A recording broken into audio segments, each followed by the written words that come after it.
So, my name is Justin Arenstein. I'm a long-time ICFJ Knight Fellow. Prior to that, I was an investigative reporter in covering a lot of Southern Africa and also media entrepreneur with a couple of very traditional media startups.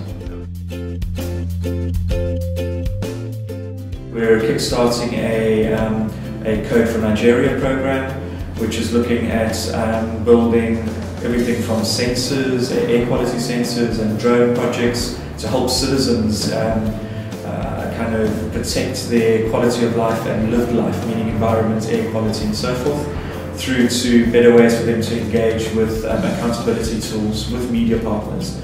We're also spinning up a similar program in Tanzania early next year, and then we're building on the early success of our other pilots in South Africa, and we're helping scale that with the continent's very first cadet school for data journalism.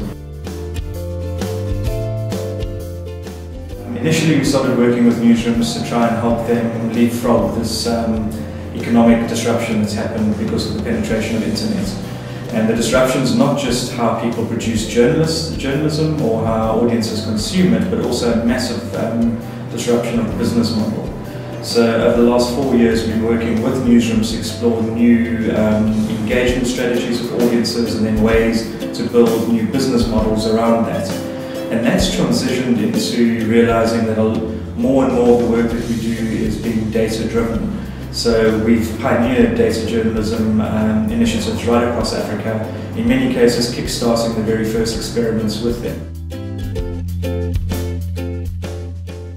Kenya has a big problem with fraudulent or fake doctors, and we built a tool that ran alongside some investigative reporting that exposed either fake doctors or doctors that had been up on malpractice charges but continue to treat patients.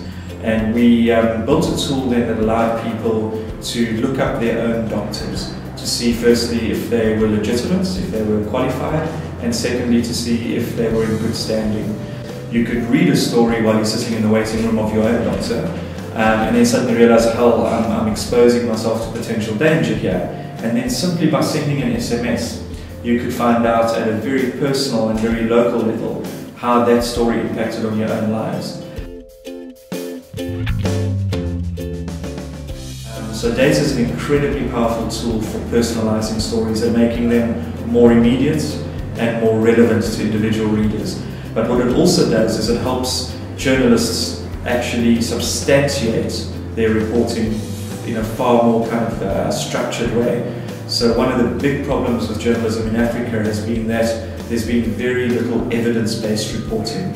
A lot of it is based on he said, she said kind of rhetoric, or it's been based on just following personalities.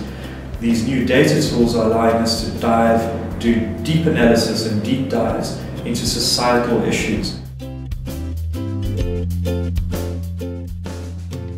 The only way that we're going to improve in a sustained way healthy livelihoods and kind of healthy societies is if citizens actually are able to articulate what's most important to them, and the people who control the resources, whether it's medicine or healthcare systems or governments or whatever, are compelled to listen to what citizens want and need. Media has traditionally done that. We've been there to give voice to the voiceless and to hold the power to account. In this changing digital world where media is increasingly becoming irrelevant for many people because they've lost touch with what people really need and want, what we're trying to do is almost like reconnect the media with that original function. So it's all about informing people and then about enabling them to do something with kind of the new knowledge that they've got.